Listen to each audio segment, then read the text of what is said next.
No, actually, your brother was sort of your first assignment, but that was Kind of. But this was, I mean, this wasn't an assignment as such, you know. It was just, you know, me practicing.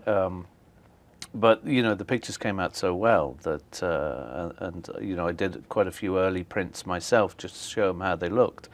And you know, they liked them too. So I think that's why they allowed me to carry on. And also, you know, they wanted to save some of the images for the work that's coming up, whether it's a booklet or whether it's other artwork.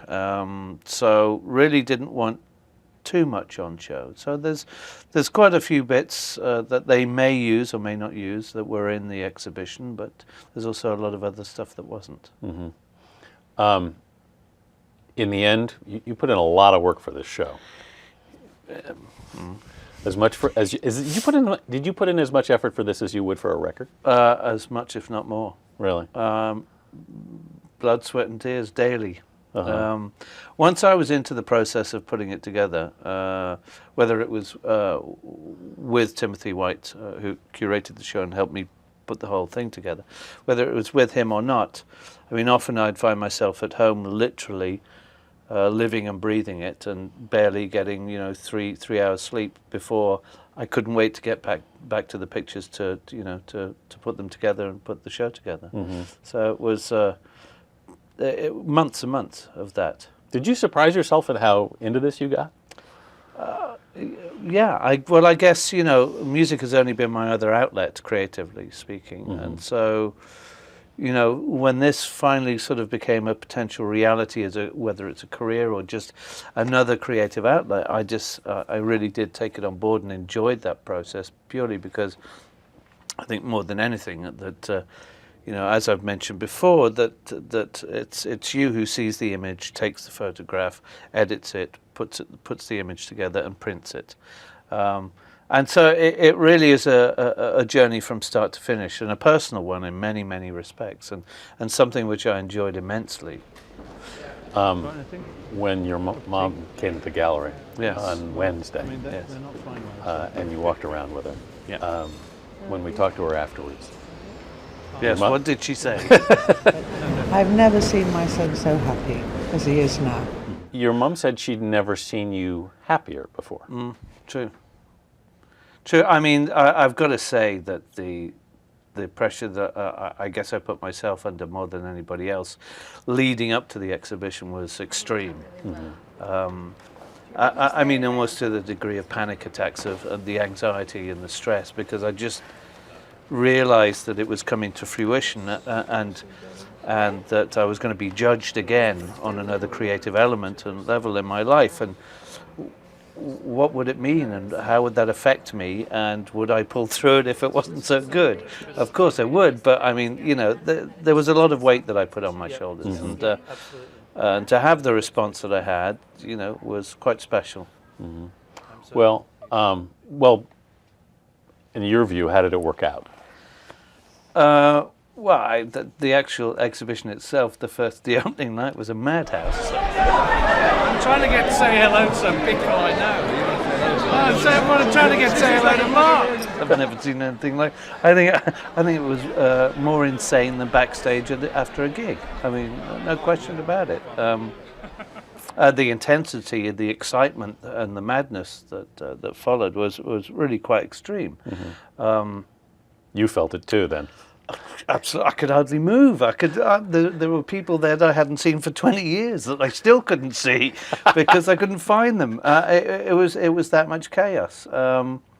I think what was more important to me, though, in the end, I mean, it was fantastic that so many people came along, was to see, you know, what everybody thought and what the reviewers were going to say and the critics were going to say.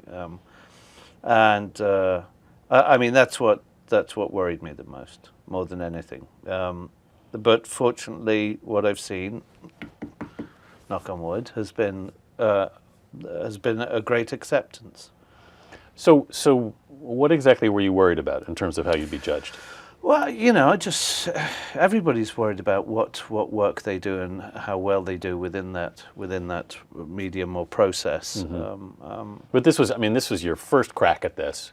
You Yeah. could say, look, this is my Yeah, first time and- through, give me a break. Well, no, that's never the case. You know, it's no, he's done music. He thinks he's a photographer. You know, it's that kind of attitude that I was expecting to a degree, which didn't happen.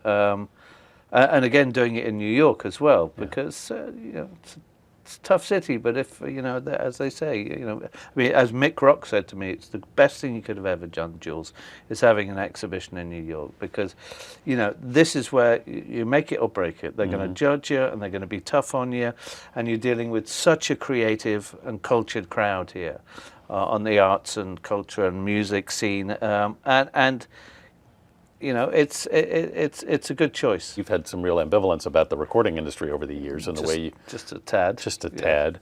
And I was wondering if that it was any lingering... Yeah, it's still an issue, because at the moment, I mean, as far as I can see, the industry's pretty shook up, to say the least. Most of the major labels are sort of more leaning towards catalog companies these days. A lot of people are doing it independently these days. I'm in agreement of that too, and yes, I want to do it direct to fans, but I don't know, it just hadn't seemed like the right time as yet to release it. And I feel in a certain way that maybe actually the photography may bring people back around to the music. But you haven't given up music. Oh no, not at all, not at all. But I think I think one should be allowed to follow all one's creative dreams on all levels, you know. I mean, I stuck with music for a good 20 years plus. Not that I'm giving that up, but it's been nice finding something else that inspires me in such a way as this. Sure. And so, yeah, I'll continue with, and who knows what else may come, you know, I don't know. So when you look back on those early records, how do you feel, though? Well, it was all part of learning. Do you like them? There's moments. Well, you don't feel like that's really you? No, I do. I think the early stuff is, you know, very naive young Jules. Well, how did the world treat you then? I think you know, a lot of it was positive. But I think you know, a lot of it was negative too, especially the media. Yeah, they did like to give me a hard time. What did they give you a hard time about? Well, like the comparisons, you know. The only reason he is where he is because of his dad, that kind of stuff, which is probably partially true at that time. Did you hear that a lot? A fair amount, yeah. Enough so that it got under your skin. Only when it got under my skin. But you know, for the most part, I tried to ignore anything negative.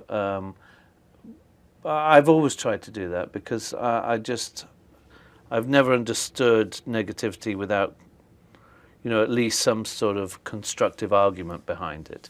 Whereas I just felt that there was a lot of negativity without that. You know, people would just put you down for the sake of it.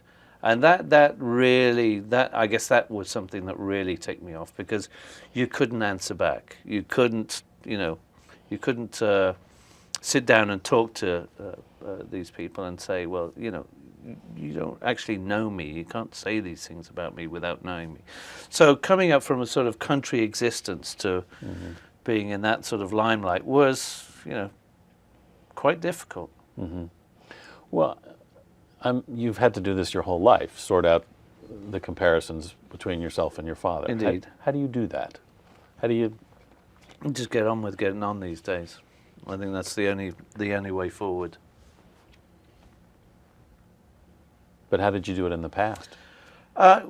You just it's the same way I do now. You just plow forward. You just have to believe in yourself, no matter how many knockbacks you get, and you just keep going. You know, obviously there are moments and there are times that you absolutely feel overwhelmed by it all, and you wonder if you can make it and can pull through. But fortunately, you know, I've been very fortunate enough, should I say, in the fact that, number one, well, Mum is always been my biggest support. Have a look at that. Come and look at this. And I just look at her and I think, well, she survived such crap that if she can stand up tall, stand up proud, and stand up strong, then the least I can do is the same.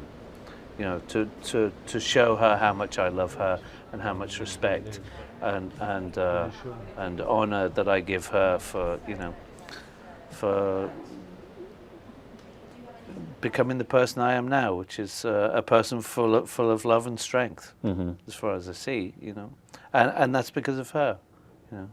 Well, I get it. I mean, I get the sense in watching the two of you that in many ways you've got each other through a lot of this. Well, I think that's probably the case. I think that probably is the case. There's been, we've been able to sort of balance each other out on many occasions. At some point, I guess you got to realize the comparisons are never going to go away. Maybe someday people won't know. Maybe some millennium. Yes. Yes. I mean, it's look. I look very much like my father. Yeah. I know some days I look in the mirror and I have a very ambivalent feeling about that. And I must imagine on your level, it's got to be. Well, I think it's funny. I was looking in the mirror the other day, and my mum keeps saying this to me, and I now recognise it more than ever. That I actually look more like her brother than anybody these days, which is quite. I mean, I adored him, but I'm going, really. But I do see the similarity. It's really. I think we go through different stages. Sure. Obviously, I mean, there's. For instance, one or two of the pictures in the exhibition of Sean, that he looks more like Dad than anybody could possibly look more like Dad. I mean, really, the definition of his nose, the shape of his mouth, the glasses, there's striking as far as I can see, as far as I'm concerned. He really, really is. But again, in other shots, not so. Yeah. Fleeting.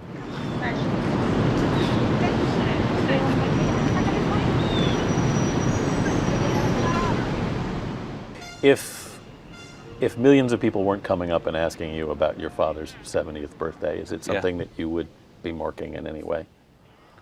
No, I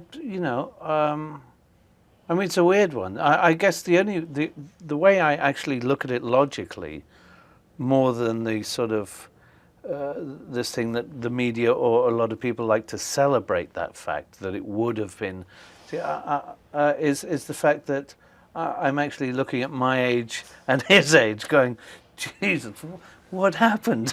Time has flown, and obviously I reflect on the life that's been lived so far, and now more than ever look back with a great deal of respect for him as a man and his work, but not necessarily as a father, but as a man and his work.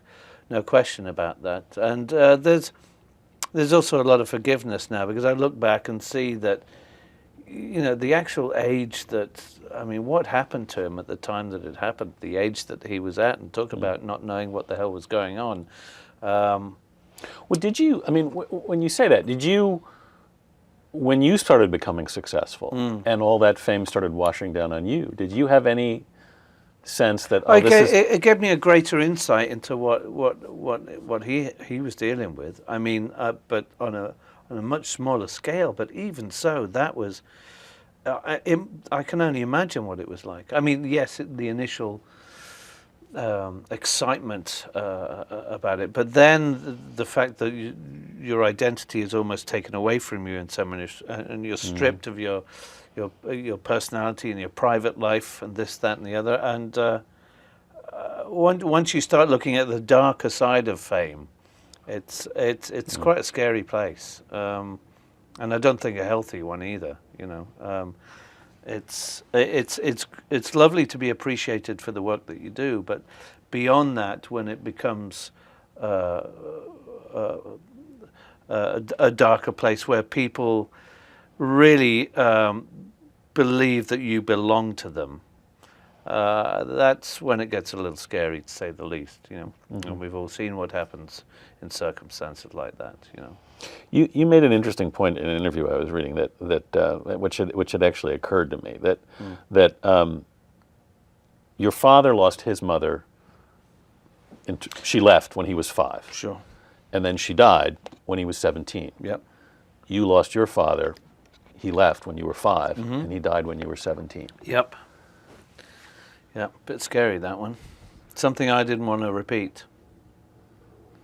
I think that's why it was a conscious decision of mine not to have a family so early. I mean, believe me, that was the reasoning behind it. May have been superstition, but I certainly didn't want to follow that. You know. Really? Yeah. So seriously. that was the conscious part of the decision. Absolutely. You also talked about how that helped you understand your father's anger. That you were very angry, and Sure. and that in understanding your own anger, you started to understand his. Yeah. Yeah. Absolutely. That came from those circumstances. Yeah, very much so.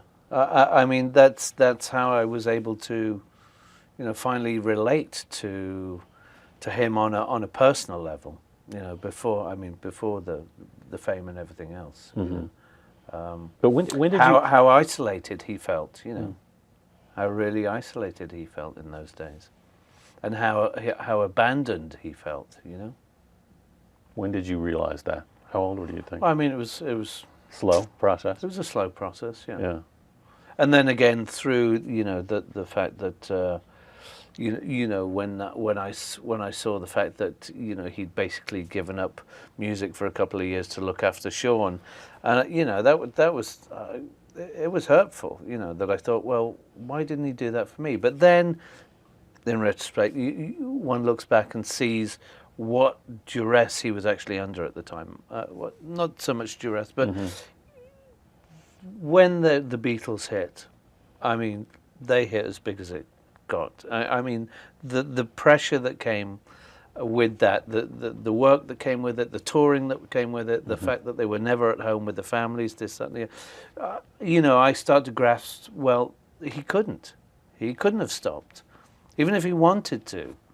There's no way that he could have said, right, I'm going to stop everything right here. I've got a wife and baby. I've got to quit everything. So, with that in mind, and with a lot of those issues, you have to let go and sort of say, well, I get it. I understand. I really do. And that's the point where you forgive him. Yeah. Yeah. Have to. Absolutely. But on some level, it must still hurt. I mean, No, it doesn't. it doesn't. No. You're past it. Yeah. I think so. I really do.